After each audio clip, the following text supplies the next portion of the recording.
So a while back, I read a book by Barry Malzberg called Breakfast in the Ruins. And this is a collection of essays that Barry had written throughout the years and compiled into this collection. And there's a theme that kind of goes through this whole collection about how a lot of people and critics don't really give science fiction the literary merit that it deserves. In some cases, there were authors that were really trying to elevate the field and almost uplift the genre. And he feels like it didn't really work out too well overall.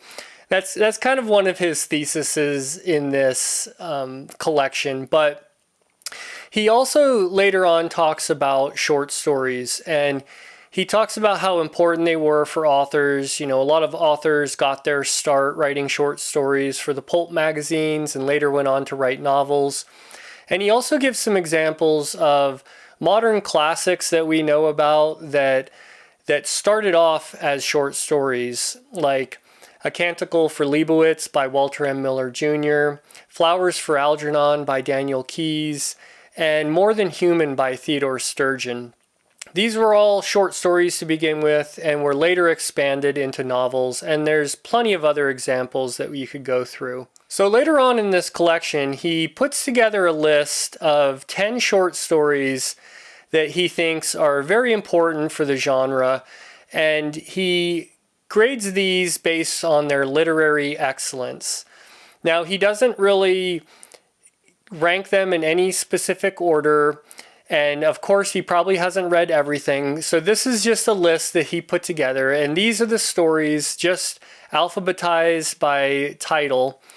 And when I saw this list, it really intrigued me. A lot of these authors and stories I'd heard of, but I don't think I'd really read any of them. Maybe one or two of the bester ones, but I didn't really remember them as I was rereading them. So I think I was coming to all these pretty new. And I thought what I would do is track these down, read them, and then rank them on the board of judgment here. And this is not going to be on Malzberg's literary ranking because, you know, he was an author, he's an editor, he knows way more about that aspect of science fiction than me. This is going to have a lot of my opinions of what I think about these stories. And I did try to look at them for their literary merit, but I also have my own opinions and that plays in. But I gotta tell you, this is a great list. There is an amazing collection of stories here. And I'll give you a little kind of warning in a way, not really warning, but I don't want to spoil any of these. So when I talk about the story, it's going to be spoiler free. But a lot of these stories have kind of a dark theme. There's a lot of time travel elements to these. And there's a lot of crazy endings. There's twist endings. There's double twist endings. And so I'll just kind of preface that first. And when I get into the stories, I'm not really going to talk about which ones had double twist endings or any of that kind of stuff because it'd really ruin the reading experience for you. All of these stories were between 20 to 30 pages. There was a couple of them that were a little longer at 50 and 60 pages, but they're all very easy reads. And I also want to plug a site called isfdb.org, and that stands for the Internet Speculative Fiction Database. And when I was looking to hunt down a lot of these, I used this site to find out if some of these short stories were in collections or anthologies that I already had. And in cases where I needed to find them, it helped me track down copies of these either on the internet or at my local bookstore. Now, I'm sure you can find some of these stories online too, but I didn't really go that route. So let me just give you a couple tips on this site, isfdb.org. So instead of using ISFDB's internal search, I usually go to our favorite ailing search engine and I type ISFDB and the title of the story I'm looking for. In this case, I was looking for Private Eye, and I click on it, and this is a story that was written by Henry Kuttner and C.L. Moore, but they used the pseudonym of Lewis Paget for this one. So all that information's there. And you can see where this story started showing up back in the pulps and then hardcovers. I was looking for a paperback, and as I scrolled down, I noticed this one, and I click on it and you can see a cover, and here we have a collection that this was in. So I went to my bookshelf, and sure enough, I had this copy, and if you go to the table of contents, you'll see here, Lewis Paget, Private Eye. So this can be a valuable tool to see if you have some of these stories already, because these were published, a lot of these stories were published in various collections and various anthologies throughout the years. And it might save you from going out and trying to rebuy a copy of something you already have. But now let's just get into the stories and the ranking. So at number 10, I'm going with Terminal Beach by J.G. Ballard. I have this collection titled Terminal Beach, but the short story was written in 1964 and comes in at only 20 pages. Now, this is a story about a man who comes across an abandoned nuclear testing site in the South Pacific, and he had recently lost his wife and child in a car accident, and he travels around this nuclear testing site, which is all abandoned, and there's a lot of parallels between what this represents to humanity and what he's going through in his life. It kind of has an experimental writing style with not really chapters, but areas of this island that he's going through. And it's at times dark. We kind of have a bit of a unreliable narrator as he goes crazy and starts hallucinating. He's running out of food. He's just kind of going through a slow demise. It's a really good story. I really liked it. And you might wonder how this ended up at the bottom of the pile, but it just goes to show how many great stories are coming up. At number 9, I'm going with Her Smoke Rose Up Forever by James Tiptree Jr., which is a pseudonym for Alice Sheldon. I have this collection called Star Songs of an Old Primate, and this short story was written in 1974, and it comes in at only 21 pages. Now, this is this weird fragmented story of a man kind of reliving some traumatic experiences he had growing up and going over some of the relationships he's had throughout his life. This one is very odd. You don't know where Alice Sheldon is going with this one, but it has a very unique, kind of interesting ending that's definitely open to interpretation. Now, this one is beautifully well written. It's almost poetic at times, but does have some dark overtones. I've read quite a few short stories from James Tiptree Jr. now, and this one isn't one of my favorites, but if you look at it as just its pure literary excellence, I can see how this ended up on Malzberg's list. At number 8, I'm going with Fondly Fahrenheit by Alfred Bester. This one was in this collection I have called Starburst, and it was written in 1954 and comes in at only 20 pages. So this story is about a man who lost his family fortune, and all he has left is this highly intelligent android. Now, this android can go around and do jobs for him, and so he can kind of scrape out a living just living off of this android.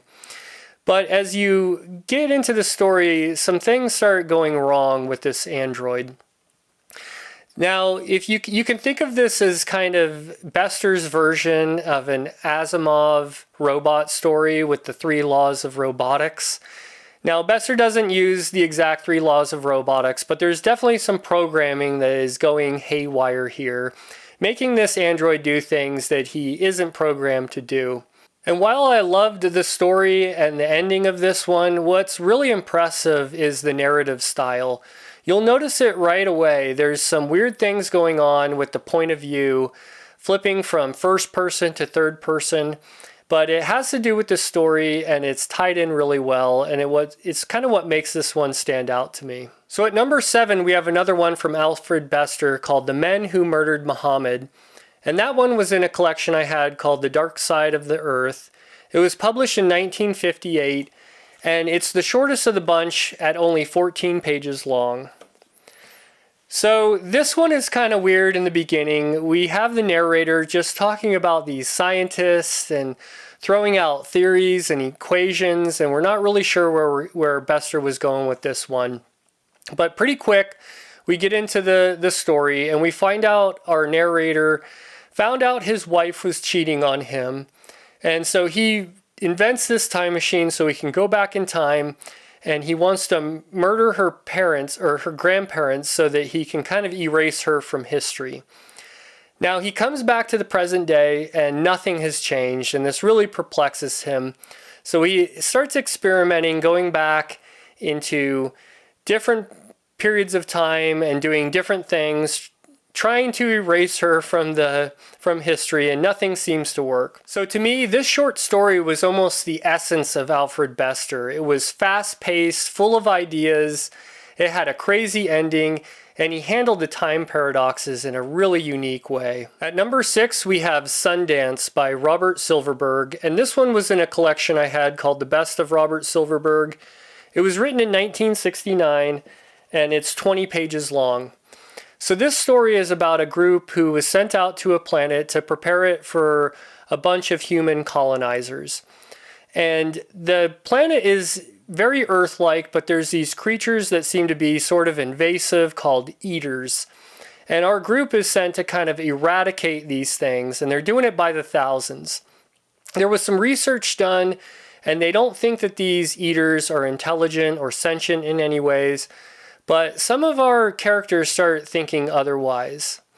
Now, this story is very interesting. It uses an experimental narrative. It uses a second-person narrative at times, a point of view that you don't see very often, where they're talking about you and using the word you as in the story as a point of view. It's very interesting, and there's a lot going on with this one. There's these kind of hallucinations that are happening to our characters at times with some of the local flora.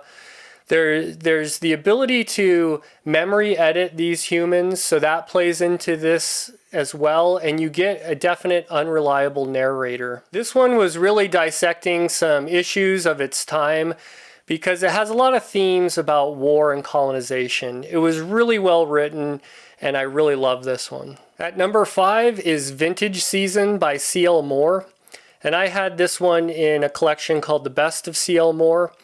It was written in 1962 and is 49 pages, so it was the second longest out of this whole set of 10 books.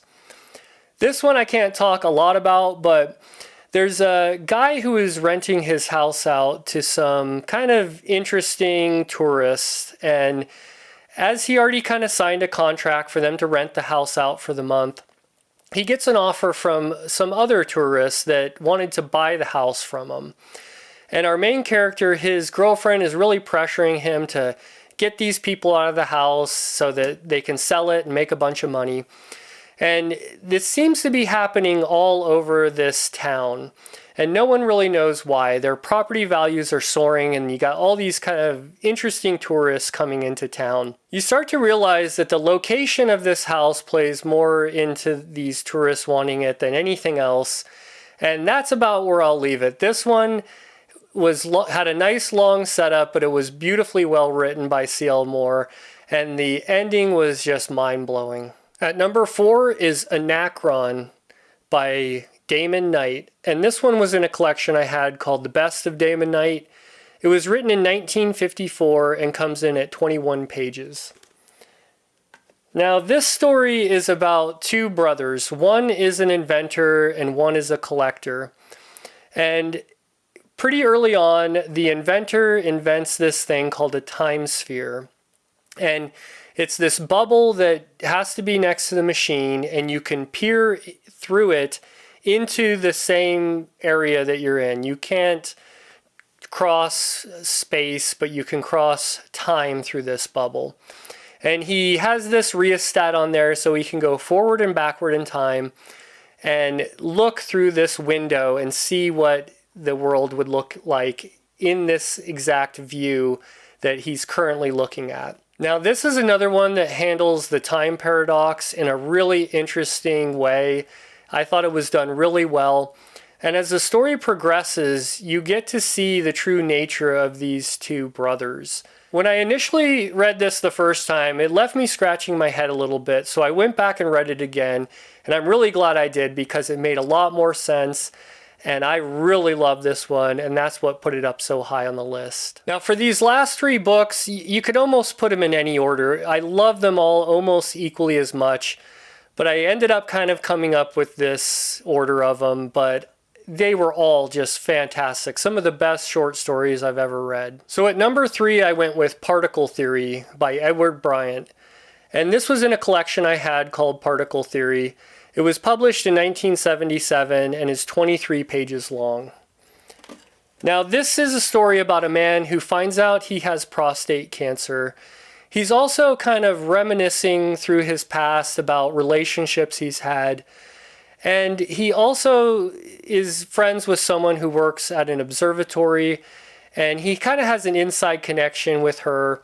And at the same time all this is happening, some stars start going supernova in our visible universe. Now, you might be wondering what all these different things have to do with one another, but you have to read the story to figure that out. Now, Edward Bryant only wrote short stories, and he was a master at it. For being 23 pages long, this one definitely felt like a much longer short story. He had the art of a sentence where he could just write a sentence and put so much contextual information about the characters and the setting. He's a true master at it. He was friends with Harlan Ellison, and you can see a little bit of that in there too. I think they influenced each other a bit. But I'm definitely going to be reading more stories from Edward Bryant in the future. At number 2, I'm going with Private Eye by Louis Paget. Now, that is a pseudonym for Henry Kuttner and C.L. Moore. And I had that one in an anthology called The Mirror of Infinity, edited by Robert Silverberg. It was written in 1949 and comes in at 30 pages. Now, this one is a science fiction murder mystery. And in the future, in order to prosecute someone for homicide, you have to prove that it was done premeditated. If there was any doubt that this thing was done in just the heat of the moment, you basically almost get off scot-free.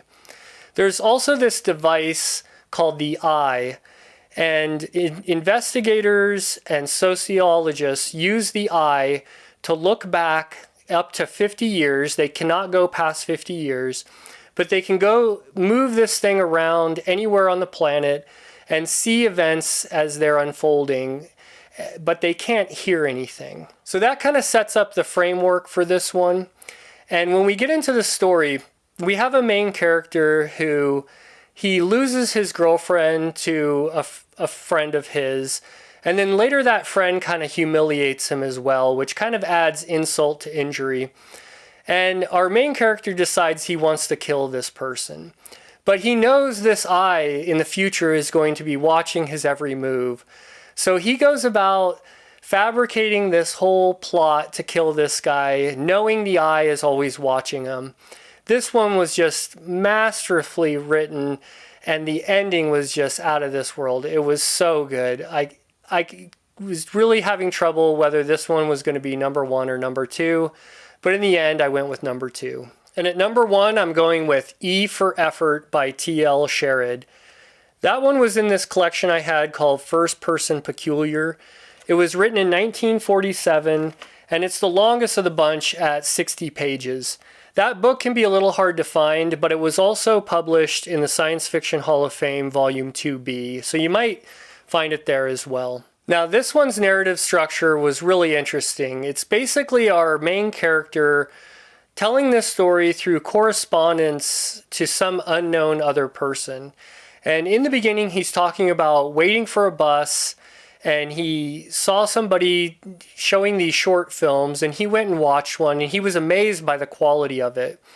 And so afterwards, he's talking to the filmmaker, and they have a couple beers, and the filmmaker shows him that he has this time viewer.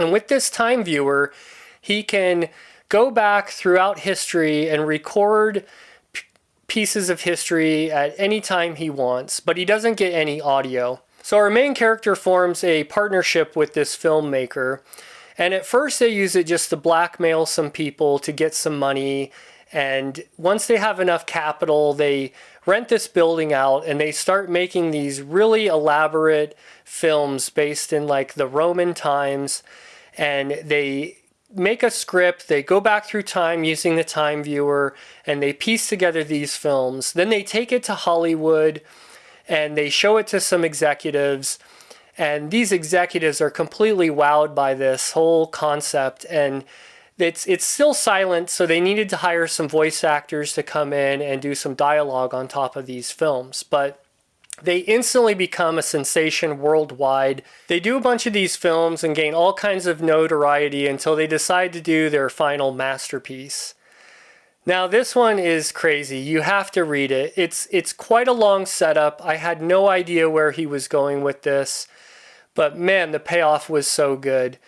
This one was written in 1947, and once you finish it and put it into context, this guy had some guts to write something like this. This was originally published in Astounding, and most people think there's no way John W. Campbell would have published this. And the rumor goes that while John W. Campbell was on vacation, one of his assistants published this behind his back. So in the end, I think Malzberg hit it out of the park with these 10. I loved every single one of these, and I think I found some of my favorite short stories in science fiction of all times. So, let me know if you have some examples of some good short science fiction stories, and hopefully some of these intrigue you enough to go out and hunt them down and read them, because I think they're well worth it. So thanks for watching this video, and we'll see you in the next one.